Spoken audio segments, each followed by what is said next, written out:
गाठ धरल्यावरही झाले 20 दिवस 15-20.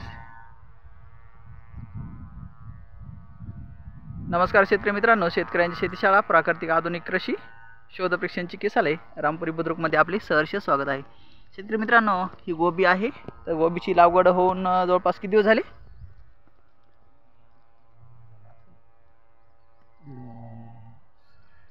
सव्वा महिना. हां, गाठ धरली ना, हिनं बी धरली गाठ. ठीक आहे, बारीक गाठ धरली. गाठ धरल्यापासून 15 ते 20 दिवसामध्ये चालू होतं फ्लावरिंग.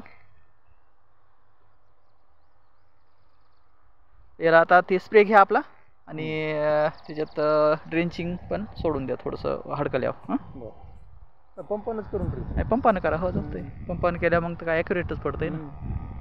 चालतंय. पंपानं ड्रेंचिंग घ्या आणि स्प्रे बी घेऊन टाका एक. जे बरेचसे पानं आता चाळणी झाली. हां, चाळणी झाली बरेच पानं. लिंबोळून काहीच झालं नाही. ती ही मारली लिंबोळी. मारली लिंबोळी.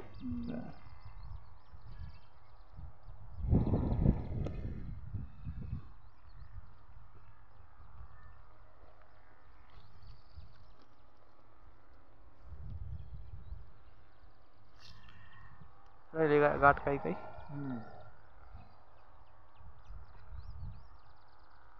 ते मागून लावलंय का? हां, ते मागून. किती दिवसाचा फरक आहे? 15 दिवस. 15 दिवसाचा.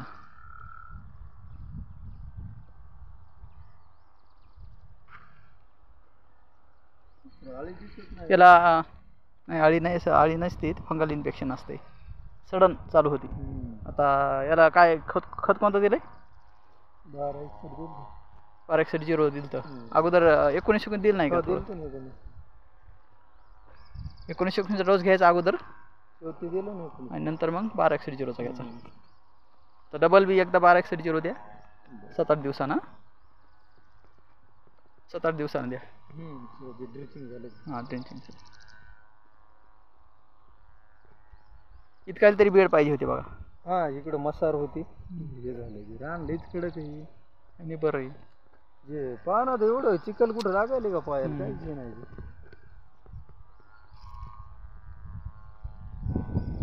शेवगा होता पूर्ण काढून टाकला इथं. हा, पुरा शेवगा. इथं बी होता. हां, इथं बी होता. पलीकडं त्याच्या पलीकडे पुरा शेवगाच होता. तिकडला बी काढला का? हो, तिकडला ठेवला वाटतं. फक्त ते थोडंसं ठेवलं रोडच्या कडेला. एका दिवशी 8-10 क्विंटल माल निघायचे. पेरलाय का चिपलाय काय केलंय? लावलंय.